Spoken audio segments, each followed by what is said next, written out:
Well, good morning, everyone. All right. I'm going to do my best to make it through this lecture without any impending thoughts of tomorrow's departure. I'm a real baby when it comes to this kind of thing. I just warn you, I'm not going to be the star stoic sannyasin in the next few hours, I'm sure. But I'm excited to share some of these things that I've been reading and trying and poking at, trying to understand and trying to find a way of fulfilling this life, find a way of touching its meaning and understanding its nature, and to absorb that, to become what I've always dreamed of being, really. You know, someone like Thakur. Of course, that's shooting high, I understand that. But, you know, someone like Thakur, like Jesus, someone full of compassion, full of a love that you can depend on, that you can stand on, that you can grow on, that you can be nourished by. And so I wanted to do something on living the dream, which brings into mind a lot of things. And that's kind of where it starts.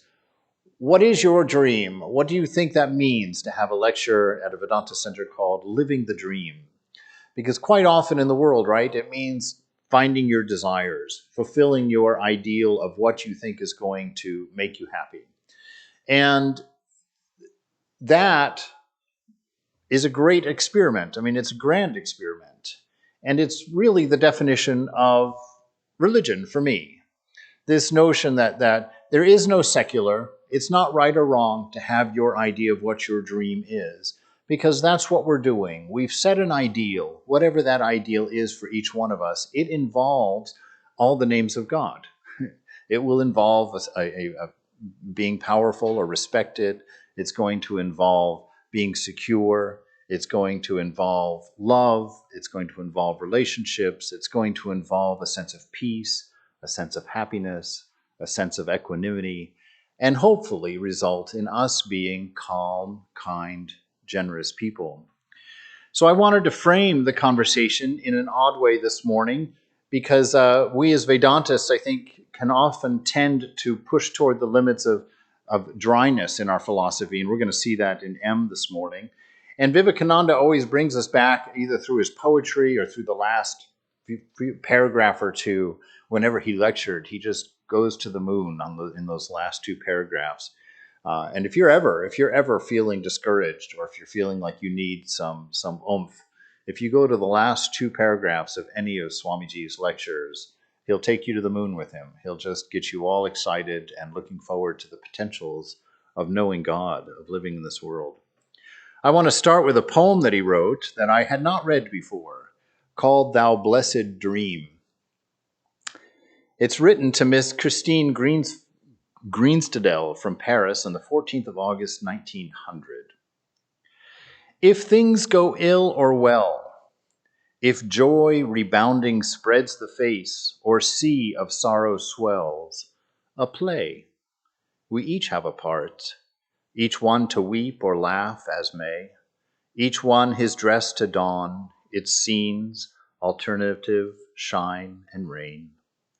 Thou dream, O blessed dream, spread far and near thy veil of haze, tone down the lines so sharp, make smooth what roughness seems. No magic but in thee. Thy touch makes the desert bloom to life, harsh thunder, sweetest song, fell death, the sweet release.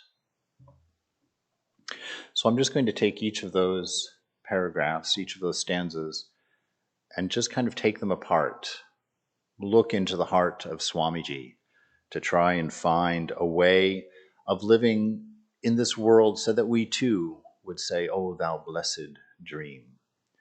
To make this life full, this experience of the divine, rich and beautiful. So that first stanza, if things go ill or well, if joy rebounding spreads the face, or sea of sorrow swells, a play. We each have a part, each one to weep or laugh as may, each one his dress to don, its scenes, alternative, shine and rain. he frames it there for us, that this life is going to include all of the duality, right? As long as we see ourselves separate, there's two of everything. And we're going to be tossed back and forth. And he gives us the secret for enduring that, for learning to deal with that. Keep the perspective. It's a play. It's unreal. It's like a dream.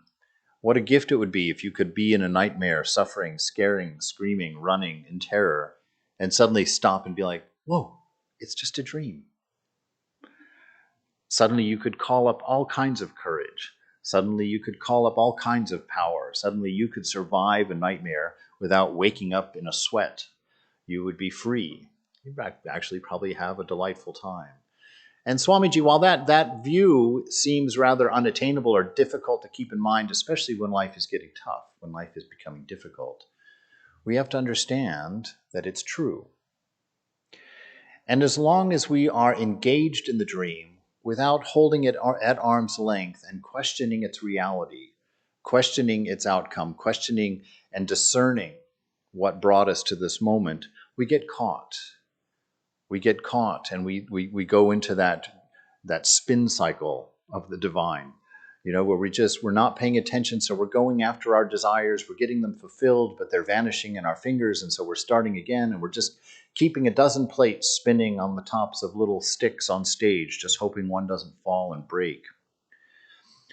He wrote another poem, which I was going to sing this morning, but chickened out, called The Cup. And he talks about this role that we have in this world, and it's medicine. It's hard medicine, this poem. He says, "This is your cup, the cup assigned to you from the beginning. This life, the life you have right now, is the sum total of your desires to this day." So if you're not happy in your life, that's a good place to start. How is it the sum of my desires has brought me to an unhappy place? That's a brilliant thing to realize and a brilliant thing to understand, that this moment was created by you, by the choices you've made, the reactions you've taken, the things you've thought about and the things you didn't think about, the things you were aware of and conscious of, and the things you just kind of automated your way through in life. But this moment is the sum total of everything you've ever wanted. He said, "This is your cup, the cup assigned to you from the beginning. Nay, my child, I know how much of that dark drink is your own brew." So he's handing it to you. That dark drink, if you're sitting in a difficult time, if you're sitting in a difficult world, he says, I know how much of that is your own dark brew of fault and passion. Ages long ago, things you've forgotten, choices you made that are no longer in your mind. But they've brought you to here. And he wants you to know this, not to blame you, but to give you the control, to put it in your hands. Your bliss, your joy, your happiness of life is yours to make. You're not a victim in this world. You're not a victim. You are the son of the heir to the divine. You are that one without a second. You're not a character in a dream of billions. You are the sleeper, the dreamer that contains all of this within yourself. You have infinite potential. You have infinite possibilities. At every moment, you are free. I like to think sometimes in the morning when I wake up and I think about the day, if it doesn't excite me, if it doesn't look like it's going to be a great day, I always remind myself of these facts exactly. Well, it's the day you've put together so far. And you're free in it. You can step out of the shower and you can walk out the door and you can just keep walking as far as you want and find a life as different as you can conceive of in this moment. You are not stuck where you are. There is nothing holding you where you are except you and your own attachments, the things that you've hung on yourself to weight yourself down. And he's saying he understands this, he knows this, but own it. See that it's yours, know that you're free, and know that at any moment you can take a new direction in a different way. That your faults and your passions from ages long ago, in the deep years of yesterday, he says, I know. I know. This is your road. a painful road and drear. I made the stones that never give you rest. I set your friend in pleasant ways and clear, and he shall come like you unto my breast. But you, my child, must travel here. That you do have this life. It is yours. It's the summation of everything you've dreamed of and wanted, all of your desires put together. And he's saying, you see, as long as it's your desires guiding your life, as long as it's the conditions of mind that are making your choices, as long as it's the way that you feel in your body that makes you do things, it's going to be a long road. It's going to be painful. It's going to be drear. He said, I made the stones that never give you rest. Why? Because you can't rest in the changing. You can't settle down in this world. I like to remind myself constantly, every blanket in this world is 6 inches too short. If your blanket doesn't fit, it doesn't mean go find another one. It means blankets don't fit. Look for another solution in this world. There is nothing here. There is nothing to have in this world, no choice that you're going to make about something that you want to acquire in this world that's going to bring you joy. It's not going to happen that way. And he says, as long as you keep trying that, the stones that you're stumbling on, the stones that are preventing you from being comfortable, they're not accidental. I put them there because I don't want your death to be horrifying. I don't want you to lay on your deathbed and freak out that everything's going away, that you're losing your family, you're losing your friends, you're losing your house, you're losing your cars, you're losing your bank accounts, you're losing your tomorrow. You're losing everything. And if I let you be comfortable in a world where desire is the only point, where running after and acquiring is the only motivation, he would be letting us down.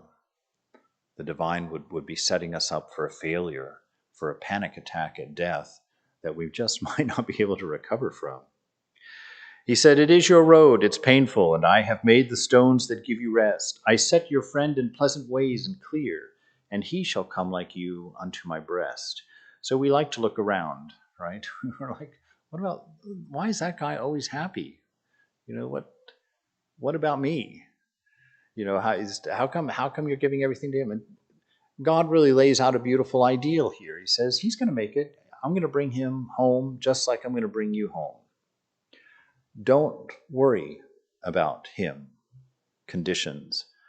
You see, it's a deeper warning here that we could actually spend a whole hour just talking about this idea.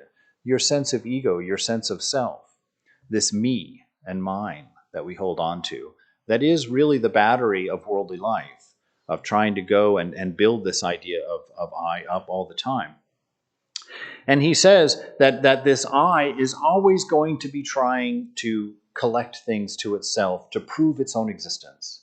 You see, the ego self, the lower self, that I that's based on a body and based on a mind, isn't real. So it's eternally insecure. If you build your identity on material, on the things that are changing, and not on the absolute image of the beloved that is planted within you, the beginning of your nature, there's no way out. There is no fulfillment to that. And the ego, knowing that, I had this dream once actually that really presented it very nicely. And I think I've shared this before, but there was a vast beach, sand for miles and miles and miles and miles. And there were thousands of people on the beach, and all of them were collecting sand and trying to collect into a pile that was theirs. So thousands of people trying to collect sand to their own pile. And there were people running over and stealing sand from someone else's pile. And there were people protecting theirs. And there were other people collecting theirs together to get their pile to be the biggest. But all of them in a frenzy of trying to grab sand and making it their own, which there's a couple of things about that. You can't eat sand. It's not going to fill you up. Secondly, there was plenty to go around. There was plenty of it. Sand everywhere. And yet there was this frenzy of collecting going on. And this ego self is what does that to us. Look at the nature of the world. There's plenty of food in the world to feed everyone. But we're all just collecting for ourselves. There's plenty of money in the world for everybody to have a place to live, and yet a huge number of people don't.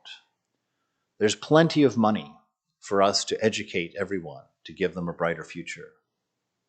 But we collect for ourselves, always collecting for ourselves. And we get stuck. We get caught in this road that's painful and drear. This is your task, to live this life, to learn, to discern, to understand what has brought me here, where does it go from here. It has no joy or grace, but it is not meant for any other hand. It's for you. And in my universe hath measured place, which means God has not forgotten you in your suffering. In the difficulty of your life, if your life seems to be cold and drear, God has not forgotten you, but has somehow designed that life for you. It has a measured place. Take it, he says. Accept it. Surrender into it.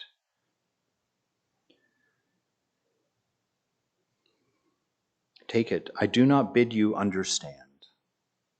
I bid you to close your eyes and to see my face. So God is not asking you to make sense of this world. He's not asking you to figure out the whys of everything that you've done. He's not expecting you or wanting you to go out anywhere, into any realm out there, to find your solutions, to find your joy, to find your happiness. He says he wants you to close your eyes, which is what? Turn off the world of the changing. Shut down the world of ideas. Come into the I am, the present moment. And find inside, where all this world is bottlenecked as it meets you, that self within you that has a line of relativity drawn out to every single object in the known universe. He wants you to stop looking at where you've tied all those strings out there, and he wants you to pay attention to where all of those strings meet in you, and to see the face of the divine there. The mystics are the mystics, not the mystics, the Stoics. I almost forgot the word.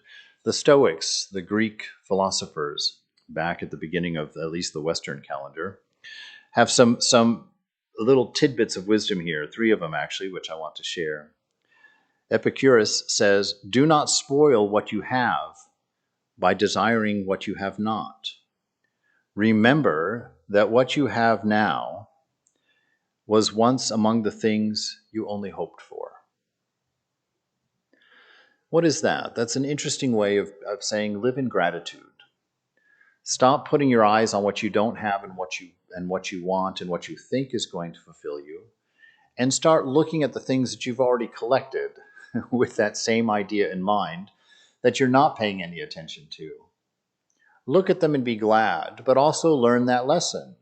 If all the things that you've collected in this life have brought you to a miserable moment, what's going to make you think that collecting more things in life is going to bring you to a different moment? He says, don't spoil your life by keeping your eyes on what you don't have. Live your life. Come into this moment. Come into the I am. See the face of the divine within you. See what you have here and now in this moment. And do it in a place where none of your material or objects are around you. Right? Are you less happy sitting in a park than you are sitting at home? Does sitting amongst your mountain of possessions make you happy? Does it guarantee every time you walk in your house, you're like, wow, look at how big this is. Look at how much furniture I've got. I'm like, this is amazing. It doesn't, right? You buy something and it just sits there. I tell that same story. These stories taught me so much when they happened, though. I used to walk on Union Square in San Francisco. There was the Bang & Olufsen store, that high-end stereo shop. Beautiful equipment in there. Oh my gosh. And I have a real weakness for beautiful technology. And I would walk by that when I was working in college and just think, oh man, I would love to have that stereo. And I'd go in and I'd play with it and I'd touch it and I'd look at it and I'd listen to it. And I'd imagine where I would keep it in my house, where I was going to put it in my room. And finally, I graduated from college, and finally I got that longed for professional job. And for the first time, I could actually afford one of these stereos. And so I went down, bought that thing, and took it home. And I'll share the cost just so you can see. This was early '90s. I spent $3,000 on a stereo. Now I hopefully have come a long way since then. But at that point in my life, I thought it was worth it. And I bought that thing and I brought it home and I set it on a nice little Corinthian column in the corner of my room. And I played my first CD on it. And I lay there, and as that first CD was finishing, it occurred to me that that's all this thing did. That's it. It looks pretty, it was beautiful, and it sounded good, but that's all it did. And suddenly, all that newness, suddenly all those months of walking by the Bang & Olufsen store and looking in the window seemed ridiculous to me. It seemed absurd to me. It was like, well, what kind of spell was I under that I thought that I should go out and spend $3,000 on a piece of equipment that plays a CD? What made me do that? And I sat there looking at that thing, and what's so embarrassing is I didn't learn the lesson. I thought, well, this one isn't really the one I wanted. There was a bigger one that sat on the table. And so I thought, well, I took this one back and I told the guy, I think there's a little buzz in the speaker. I don't like it. I want to get the other one. So I went and I got the more expensive one. I spent more money on it because I'm dumb. I was stupid. I wasn't getting the lesson at all. I just thought maybe if I upgrade, I'll find it more satisfying. So I brought that big one home. That one also just played CDs and cassette tapes, which is really handy these days. So you see how the world changes, and you see how it catches you in its spell, and you see how it makes you run after things that promise something beautiful when they're sitting in a store window, but when they come home, they simply become objects that do what they do. And I realized around that time in my life is when I started panicking. Actually, I started to try to find some meaning for life, that everything is like that. You know, that in your life, in your college dorm room, you probably have well, let's not say dorm room, let's say your college apartment. You will have everything that you'll ever have in your life. You have a stove, you have a couch, you have a bed, you have, some windows, some form of transportation, whether it's a bike or a scooter or whatnot. You're not going to get anything else for the rest of your life. You're just going to get a bigger oven made of nicer materials, a nicer refrigerator, a bigger bed, a bigger room, maybe another bedroom, maybe 3 more bedrooms, maybe 5 more bedrooms, but still just a bedroom. You're going to get a house, a place to live, a shelter, but you've always had a shelter. So if that shelter wasn't good enough, how is this shelter going to be better for you? And you have to come to terms with this at some point in your life. You have to come to the understanding there is nothing else out there. The answer for my life isn't there. That God isn't asking me to understand these things, to collect these things, to learn about these things, to build philosophy on these things. He bids me to close my eyes. Stop. Close your eyes. Make it all go away. Your houses, your friends, your families, your dreams, your hopes, away. And in that darkness with your eyes closed, find me. Find that divinity within you. Find the source of everything that your senses look at, everything that your senses experience. Go in there and find that place. Do not spoil what you have by desiring what you do not have. Be content. Know that the answer is not there. You don't have to collect any more. Be happy with what you've got. And then Seneca, in his Letters from a Stoic, says to us, natural desires are limited, but those which spring from false opinion can have no stopping point. The false has no limits. When you are traveling on a road, there must be an end, but when you're lost, your wandering is limitless. So you see what he's saying there. He's saying, if you don't understand the nature of this experience of being, this nature, this experience of life. If you make a mistake, you take a step in the wrong direction, you think that that is going to bring you happiness, that that relationship with that particular woman or that particular man is going to be the answer to your life, and that that particular sized LCD screen or LED, OLED or whatever the new one is, if that's going to bring you something, he says you're stepping out on a false branch. And if you continue that way, there's no end. You're going to spin all the way through life without being any more happy or less happy. You're just going to spin. Life is just going to go on until you have that aha moment, where you stop with the distractions. Because, see, that's what happens with desires. They become distraction. They don't become fulfilling. They become a habit. They become what you have assumed is what your life is about. And you go on collecting them. You go on doing them. And because you started out on a false presumption, you're not going to get your answer there. You're just going to go until you're exhausted. I used to walk down Billionaires Row in San Francisco, which is Broadway up on the Pacific Heights Hill. And that's where all the CEOs live. I mean, that's why they call it Billionaires Row. I think the cheapest house on that 3 blocks is $11 million. And I used to walk by there on my afternoon walks because there's a nice park at the end of the street there. And I remember after doing that for several months, I began to realize that it was creating a little bit of a desire in me. Like, gosh, these houses are pretty nice.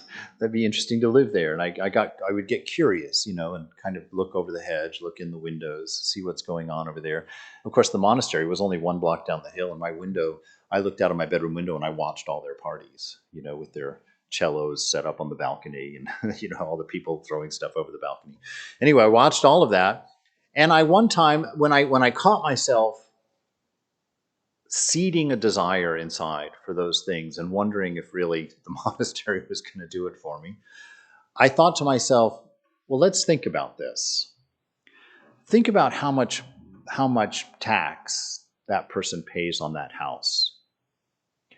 All right, just that number alone is going to be more than I have made up to this point in my life. And I thought to myself, what if I had to pay that tax every year here? I think, okay, what kind of job gives a person that kind of money? And I thought, well, he'd have to have a pretty big company, which means he would have a lot of employees, which means that there's a lot of families, a lot of marriages, a lot of children, all depending on the income being produced by the country that I'm in charge of, that I'm using the profits for to pay for my taxes on this big house. And I began to think about, okay, put yourself there, Swami C. Put yourself there. You are responsible for a company that's feeding all these people. You're responsible to pay your taxes every month at an amount of money that literally, the way I saw it in my mind is that they would have to have a spigot of $100 bills in the basement that is on all the time, filling bucket after bucket after bucket of $100 bills just to pay the taxes in that place. And I thought, okay, do you see yet, Swami, see what you're asking for? Do you see the amount of burden and bondage lies in owning a house like that? Is that the house you want? Or is your free little dormitory now suddenly enough? Your little 10 by 10 here in the monastery. And see, when you start life in a wrong direction, you're going to keep going in that wrong direction until you get that aha moment and you realize it isn't out there. And instead of going to something else out there, close your eyes, go inside, and find the place where all of this meets to see what happens there. Seneca says, fix a limit which you will not even desire to pass. Draw a line in the sand. I'm not going to do any more of that. I'm going to make this enough. He says, fix a limit which you will not even desire to pass, should you have the power. All right, if you're able to control yourself like that, do this. At last, then, away with all these treacherous goods. They look better to those who hope for them than they do for those who have attained them. He says, come to a place where you've had enough, where you've realized this isn't going to do it for you. This isn't going to make it happen. Don't cross over that line. And then look at all the things that are on your side of the line. And he said, realize they look better to people who don't have them than they look to you. If there were anything substantial in them, they would sooner or later satisfy you. As it is, they merely rouse the drinker's thirst. You see, they only make you want more. You're chasing the drunkard's stupor, which is always going to end and always going to require a refresh, and which is going to slowly undo you in your inner world, slowly going to take away your joy, your zest for life, and replace it with exhaustion. Replace it with meaningless circles as you wonder, what in the world was my life supposed to be? But in his poem, Swamiji goes on, he says, thou dream. This is our primary poem. Thou dream. And then the next three words, very odd. Oh, blessed dream. Spread far and near your veil of haze. Tone down the lines so sharp. Make smooth what roughness seems. So he's looking at this dream, this delusion, this illusion that we live in. And instead of seeing the dryness and the emptiness and the meaninglessness of it, he's now changed a position within and sees it as a blessed dream, as a representation of something greater, of something bigger. And he says, take this dream and remove some of the sharp edges, take away the things that roughness seem, and come to us with something new. In the gospel, M is talking to Sri Ramakrishna, and they're walking along and having this great conversation, and we get to be a part of it. M says, it seems that the whole of life is a long sleep. This much I understand, that we are not seeing things rightly. We perceive the world with a mind by which we cannot comprehend even the nature of the sky. So how can our perceptions be correct?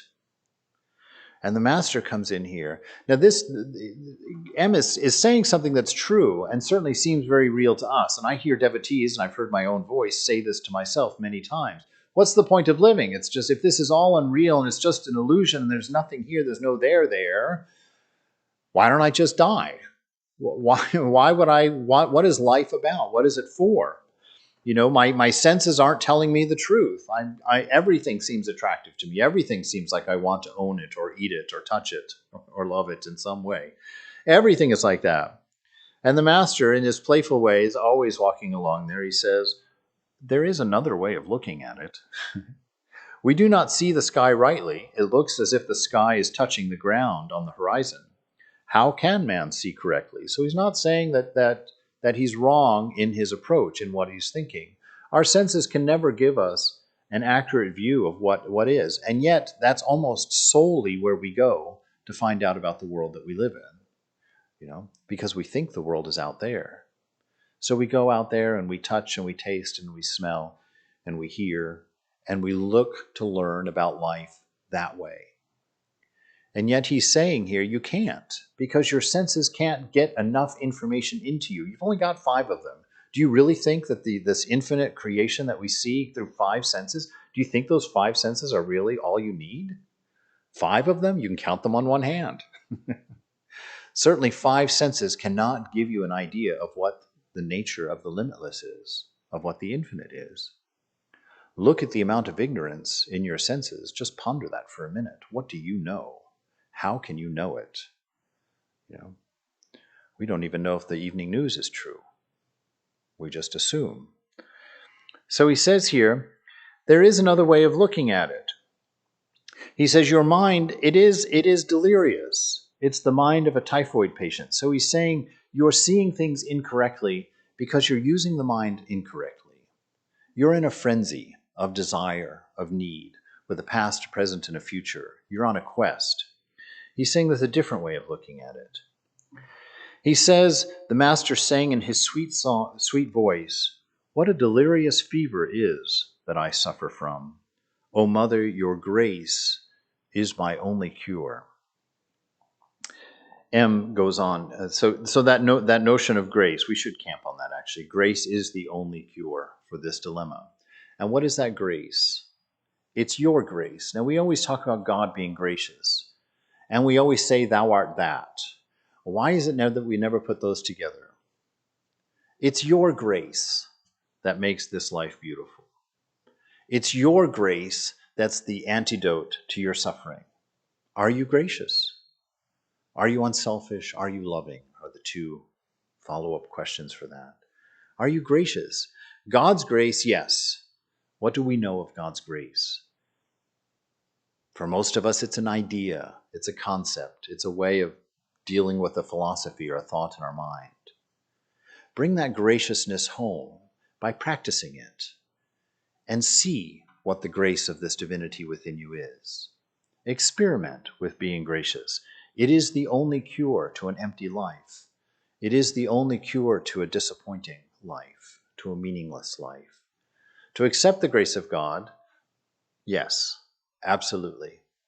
But you'll learn what that means by learning to be gracious yourself. That's how you come to understand the nature of the beloved, which is you, which is in here, that image of God which has created you. So practice the grace of God. Be the grace of God. It is your only cure. M goes on to say, I said to Kishori, the box is empty. There's nothing inside, talking about this world.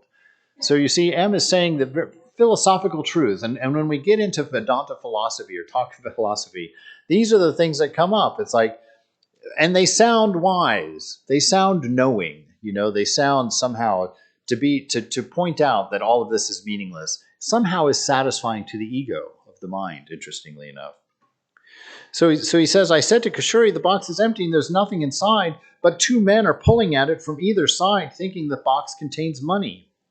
Well, the body alone is the cause of all this mischief, isn't it? The Gyanis, those people who practice the path of knowledge, they see all of this and say to themselves, what a relief one feels when the pillowcase of the body drops off. How great it's going to be to die and not be subject to all of this emptiness and all of this dryness and all of this nothingness, this illusion. Again, the Master and M turn and start walking toward the Kali temple. And the Master says, why should you say such things? What, isn't that Vedanta? Didn't I just say the body was going to be a relief when it drops off? Didn't I just point out that there's nothing in the box? There's nothing out there. Isn't that wisdom? Isn't that what you're saying? And the Master says, why are you saying such things? This world may be a framework of illusion, but it is also said that it is a mansion of mirth. Let the body remain. One can also turn this world into a mansion of mirth. All right, now this is an interesting point, because remember when he blamed you for your life? Remember when he said it's your choices and your passions and your mistakes that have created this moment for you, that this drear path that you're on comes from your failed experiments of the past? Well, he's reminding us of that now, but telling us why he blamed us. He says, know that you can make this dreary, worn world a mansion of mirth just by a change in perspective, just by a change of understanding. And what is that change in understanding? It's to know that this world meets everything in here, and that it spills forth from something beautiful. You're not a dead piece of wood that's drifting in an illusion of the world. You are the powerhouse of love, knowledge, existence. You are the place where this entire world meets at a single point within you, the face of the divine. If you know that the nature of this world is love, there's your meaning. If you know that the nature of this world is intelligence, there's your growth. There's your escape hatch. If you know that this world is the existence that is God, the I am, there is your companion for the walk. There is your fulfillment in relationship. All of them living here and not there. All of them a part of you and not a part of that. All of them available and ready for you. Why should you say this? This world may be a framework of illusion, but it is also said that it's a mansion of mirth. Let the body remain. One can also turn this world into a mansion of mirth. M responds, well, since there's no unbroken happiness in this world, why? Because we talk about that all the time. Everything has an expiration date. All the things you run after, you're going to have to run after them again. Even if you are lucky enough to catch them, they're going to wear out. I remember living in that monastery in Pacific Heights in San Francisco, which was always such an interesting dichotomy, to be literally one block off of Billionaire's Row and to be living in a monastery.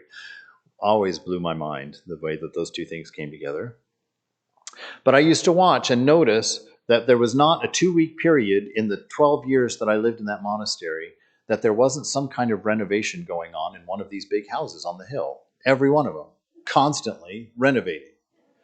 As a matter of fact, the house next door to us, when the person ripped out their entire kitchen, put in all stainless steel everything, those beautiful stone countertops, redid the whole thing so that he could sell the house, right? A little 2-bedroom house that he ended up selling for $4.1 million, God bless him.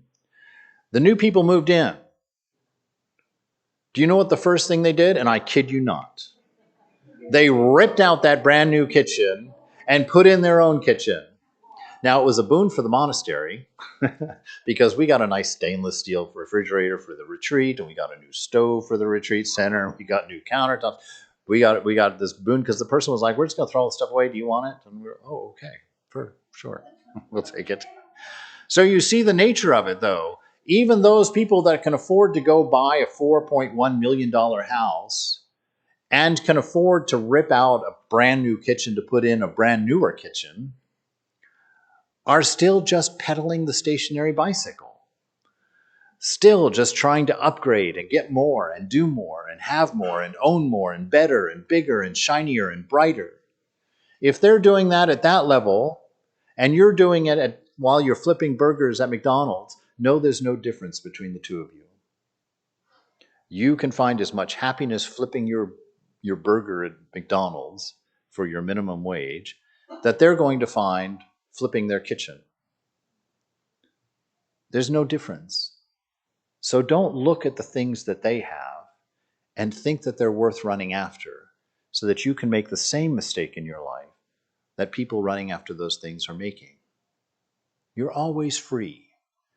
And the joy that you will find in this life one day is with you now, lying dormant and waiting for you to close your eyes, to notice it, to enter into that inner prayer, that inner conversation with the divine, which will tell you of the nature of love, which will show you what the meaning is in this world, will teach you the grace of God, and make you a man or a woman of grace.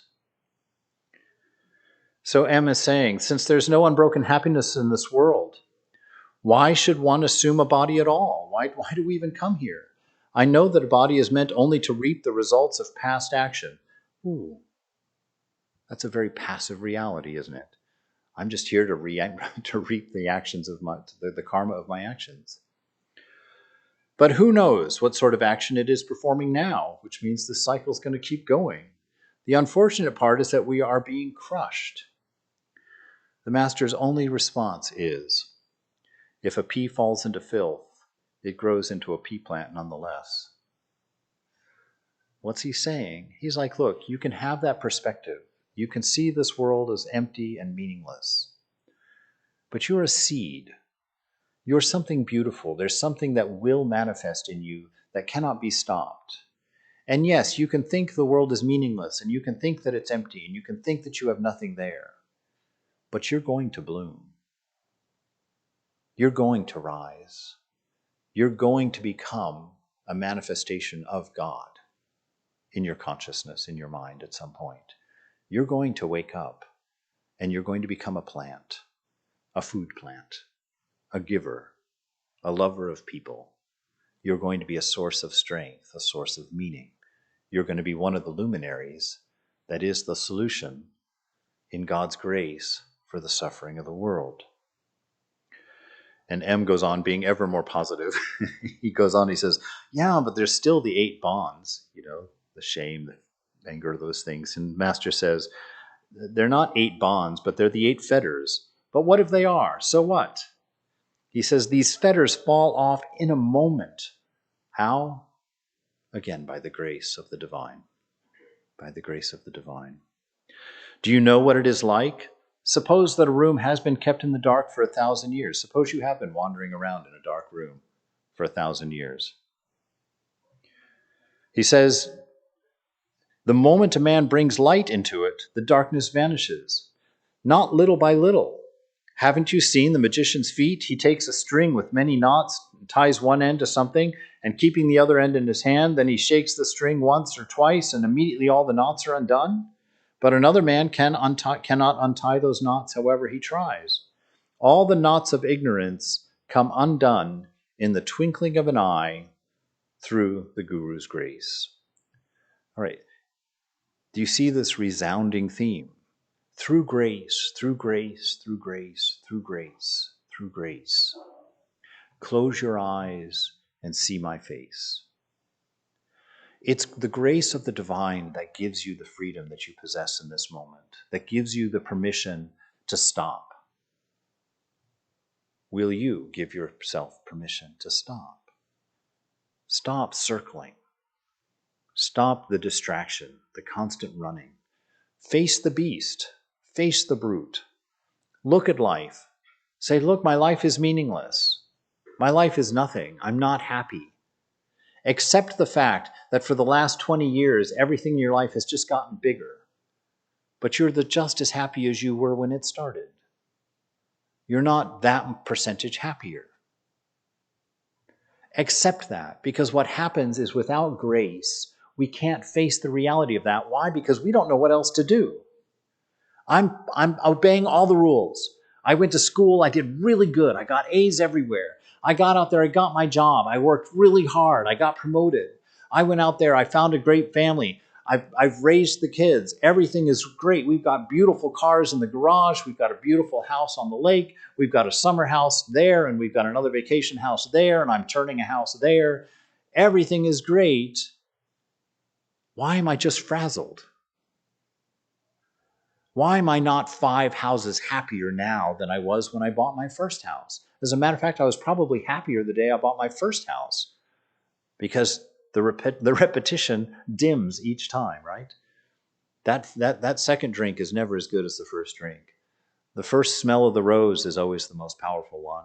You go smell it the second time, you have to get a little closer. Third time, you're hardly smelling it all. Fourth time, you just try and figure it out. Fifth time, you're on to the next flower, looking for another rose to smell. So he goes on, he says, all of these knots of ignorance can come undone in the twinkling of an eye through the Guru's grace. That's your hope. That's your reason to get up tomorrow. Right there. Is that all of the unhappiness, all the mistakes, all of the wrong direction and wrong thinking that you do is not going to be held against you. At this moment, you can start again. At this moment, you can give yourself permission to stop and to try something new. Be daring. Be new. The grace is you. Master, the Gyani, the person who's trying to find God through knowledge, he says the Gyani realizes about the reasons about the world through the process of neti-neti, which means not this, and reaches the eternal and indivisible Satchitananda, that knowledge, love, existence absolute. His reason is in this manner. God is not the living beings. He's not the universe. He's not the 24 cosmic principles. As a result of such reasoning, he attains the absolute. Why? Because he's saying it's nothing that changes, right? God's not that because that changes. God doesn't change. God is unchanging. So God can't be that. I can't be this because this body has changed so much, and yet I'm a constant in it. The sense of I hasn't changed. I'm still always talking about the same person, even though this body has nothing to do with my 2-year-old body, with my teenage body, my 20-year-old body. So he's saying that this process of not this, not this, not this, not this, not this, brings your attention, it's the same process as closing your eyes. That's what the master was alluding to. Closing your eyes. Shut all of the changing out. If it changes, Ramakrishna says, it's not real.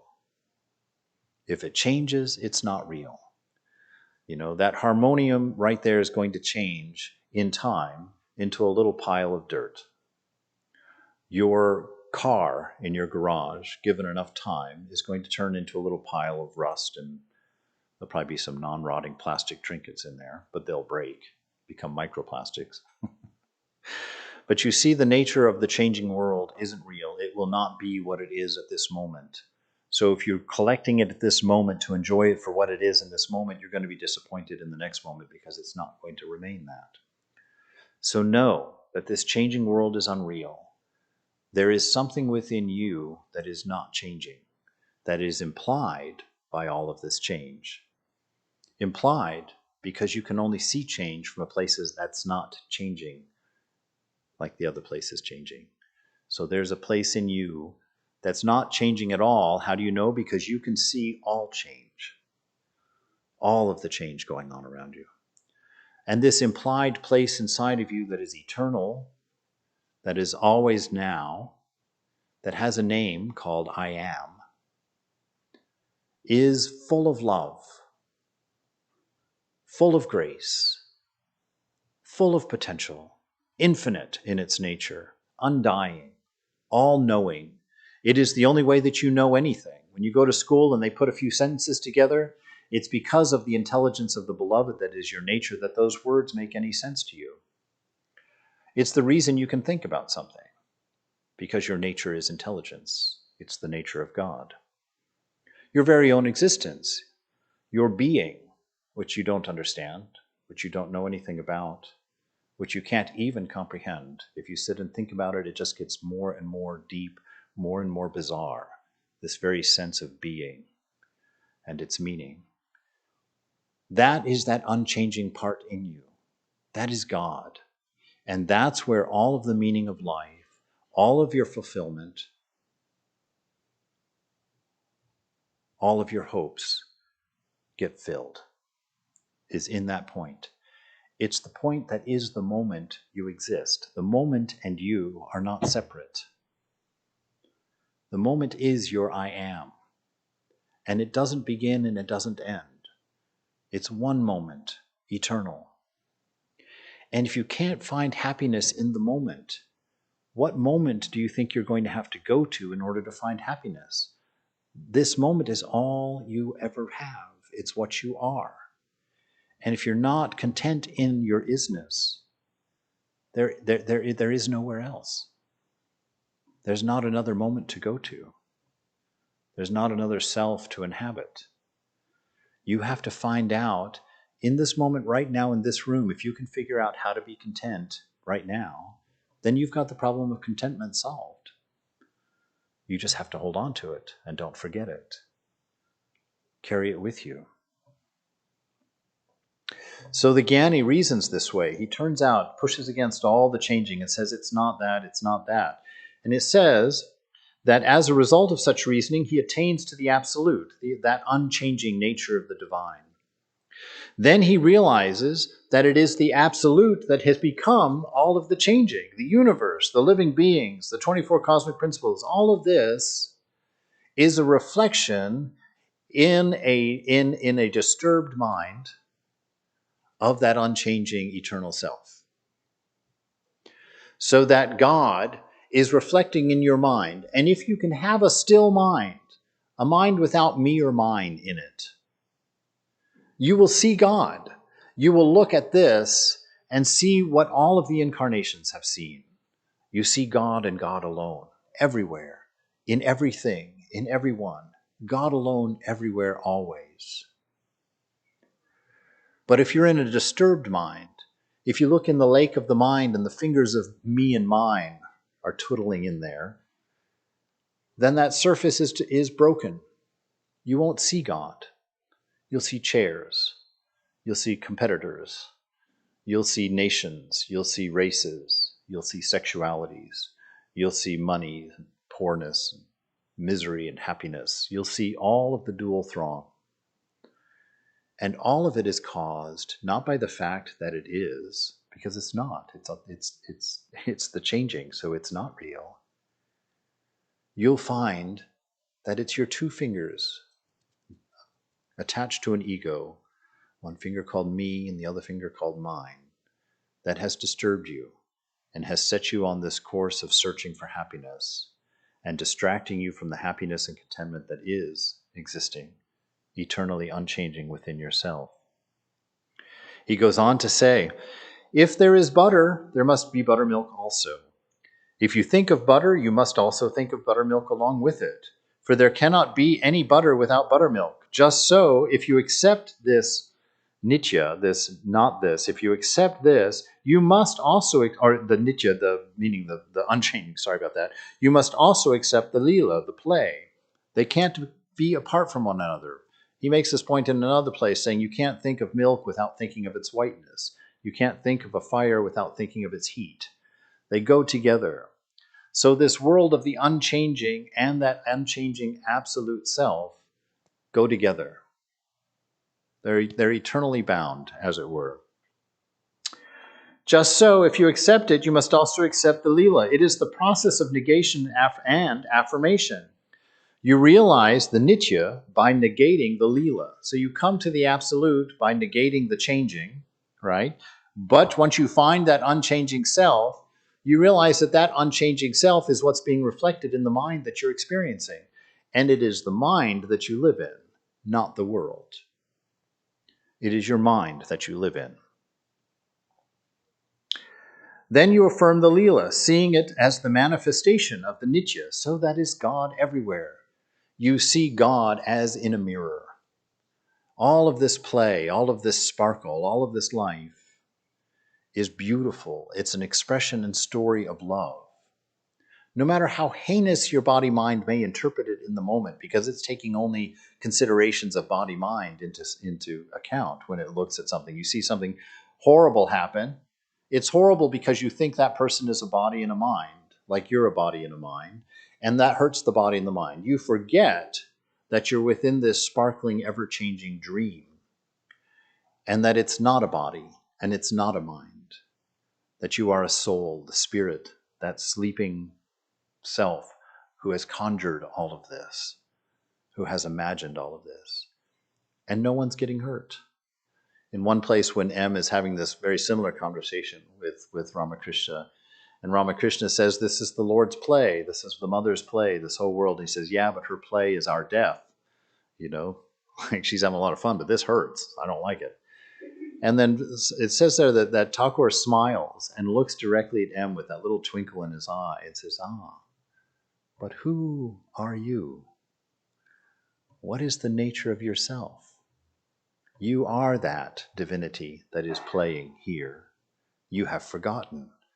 You have climbed into the wagon of me and mine, and you've been on a spinning journey ever since, forgetting your nature, not living in that unchanging, contented place within, but running out, jumping from place to place to place in an insecure world. He says that the personal is the embodiment of Chit, of consciousness, and the impersonal is the indivisible Sat Chit Ananda, that existence, knowledge, bliss, absolute. Brahman alone, God alone, has become everything. Therefore, to the Vijnani, the person of true knowledge, high knowledge, this world is a mansion of mirth. But to the Jnani, to the person who's still separating it out into the changing and unchanging, it's a framework of illusion. Ram Prasad described the world as a framework of illusion. Another man said to him by way of retort, this very world is a mansion of mirth. Here I can eat, here drink and make merry. O physician, you are a fool. And by physician, he means each of us. He says, you see only the surface of things. You're looking at these objects and thinking that they're real, but these are just the ripples on top of an unchanging ocean. These are the waves. Get under the waves and it's not tumultuous. Get under the waves and you're not tossed around to and fro. Find the stillness within yourself. Find the depth within yourself. Oh, physician, you're a fool. You only see the surface of things. He's now talking about Janaka. Janaka might Janaka's might was unsurpassed. Janaka was that householder king who realized God. So everybody likes to point to him and say, see, you can be a householder and realize God. It's your proof. So Janaka, he found the divine even while being a king, even while being a householder with all those responsibilities. What did he lack in the world or in the spirit? Holding to one as well as the other, he drank his milk from a brimming cup. So it's not an either-or thing. It's a matter of standing firmly in the right understanding of what the nature of this world is. That this world is God. This world is love. Every life being lived is a story of love written down in a particular. Everybody, you, everyone in here, your life is nothing but a story of love. It is where love has left you. And the only reason you're not happy is because you don't think and remember, love has brought me here. All the choices that I made, I chose what I loved. What is causing the misery is that you didn't know the nature of the thing you loved. You thought that Bang & Olufsen stereo was a Bang & Olufsen stereo. And you thought you loved the stereo. You didn't. You loved the beauty that it represented. You loved the promise of soothing music that it gave. You loved the sense of ownership, of being something, of being able to show something. If you had known that, you could have understood that each one of those is a name of God. And that resides in you already. That stereo reflected back the qualities of God and created desire in you for what you already had, for what you already were. It was a symbol, and you mistook it for the real thing. That's the nature of this world. It's a symbol of the real thing. It is the changing reflection of a God in a lake of me and mine, a lake of the particulars. You, where you've walled off your sense of self from God, from everything else. I'm here, everything else is there. Know that the everything else that you have placed there isn't different. It's only a reflection in a discontented mind of that part of you that is silent, steady, still, content, full, blissful, and eternal. The last paragraph of the poem. No magic but in thee. Thy touch makes the desert bloom to life. Harsh thunder, sweetest song.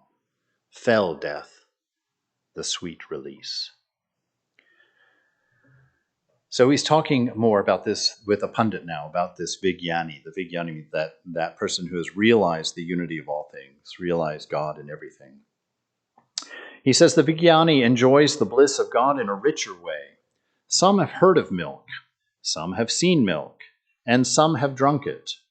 The Vijnani has drunk the milk, enjoyed it, and been nourished by it. That person who sees God in everything and understands that the grace of God is the solution to all the troubles in this world, and learns to then become a manifestation of that same grace, he will eat of this world, he'll swallow it, and he'll be nourished through discernment and renunciation. He'll be nourished by the world. He'll find a great joy. One of my favorite stories that I tell, my first trip to India, that changed my life, actually changed everything about me. Not at all. Anyway. I was in the woods and came across this old sadhu who lived in a little 6x6 kutir on the Ganges, kind of not too far from Lakshman Jhula at the foot of the Himalayas. And it was the first time that I had ever been close, like within arm's reach of a wandering monk that owned nothing. And I met him with my friend Philip, and the monk went and he told us to dip in the Ganges at his little ghat. I have a picture of the day it happened. We bathed in the Ganges. He brought us into his little thatched hut, sat us down, and he began chanting. I had never heard Sanskrit before. I'd never seen a monk up close before. I'd never been in a kutir before. But I saw that this man had nothing else in the room. There wasn't a dresser. There was one little built-in shelf that had one book on it. and a little mat with his little pillow. That was all there was in the room, and there wasn't a second room. And he began chanting this very mystical sounding language that I didn't know anything about. And he sat there, and as he got chanting, his body began to sway a little bit. And the joy on his face became greater and greater and greater. And I remember thinking to myself, God, he's going to swallow his face if he smiles anymore. And I walked out of there, and I said to my friend Philip, I said, Philip, I've done something terribly wrong in my life. I don't get it at all. I took a wrong turn somewhere way back, and I am so far off the mark. Because I saw in that man more joy, more joy, more happiness, more contentment, more zest for being alive than anything I had managed to drag behind me in 30 years. And I said, he owns nothing. He has no money. He lives on begging. Where does that joy come from? Where does that kind of happiness come from? What is he touching? Where is he sitting? And how in the world have I not found it? How in the world have I not found it? He was able to drink of the world and not be caught, to realize that he would never own anything more than what he owned now, because whatever you get, you have to leave behind. He didn't get caught. He found that divinity within, and he sang it to me and changed a life, changed a heart. The Vijnani has drunk milk, enjoyed it, and been nourished by it. The pundit says, well, what will happen if God dissolves all of the I, if he changes the enjoyer himself into sugar?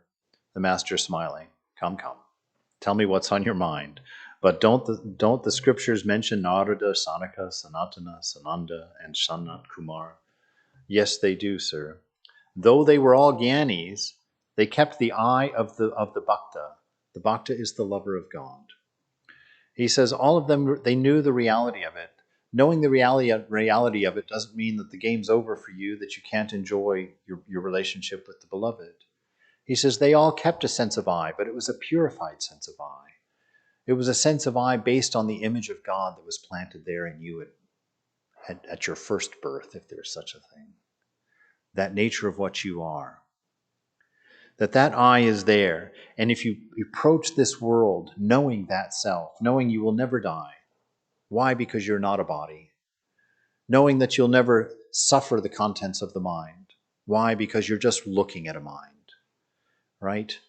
If the mind was you, you couldn't see it. Yet right now, pay attention to what's going on in your head. You are the observer of your mind. The very fact that you observe your mind is all the proof you need that you are not the mind. Same as your body. Close your eyes. What do you know of your body? What it tells you. I'm hungry. I'm hot. I'm cold. I'm old. It's telling you how it feels. If it was you, you wouldn't need your body to tell you how it feels. But because it has to tell you, it is by necessity separate from you. That's all you have to know. Know that and start living accordingly. Your nature is love, so pursue love, not just getting it. You don't get love unless you spend love. So start experimenting with love. Start experimenting with intelligence. Start trying to understand the beauty of being, this moment, eternal, unending, that has been everything for you. Though they were Gyanis, they kept the eye of the devotee, of the person who's in love with God. Haven't you read the Bhagavata, Pandit? Oh, I've only read a part of it, but not the whole. The master, pray to God. He is full of compassion. Will he not listen to the words of his devotee? He is the Kalpataru. He is that wish-fulfilling tree. You will get whatever you desire from him. So what's he say? The Pandit comes to the place where he's like, well, no, I don't know that. I haven't read that. I don't understand that. I don't see clearly. If you don't feel like you see clearly, If you're not happy in your moment consistently and are wanting to know what to do, he says, pray to God. Start that inner conversation with that divine self that you've separated from yourself. Start the conversation. Close your eyes. Go inside and start this conversation. He is full of compassion, and he will get whatever you desire from him. Because who is it that has given you everything you already have? It's that which is in you that's manifesting in all of your actions and all that you do. That divine self is within you and gives you everything that you desire. If you desire the proper things, the proper thing, all the world will make sense. It will take you where you expect it to go. If you love parts and parcels of things that change, your journey's going to go on forever. You're just going to keep wandering.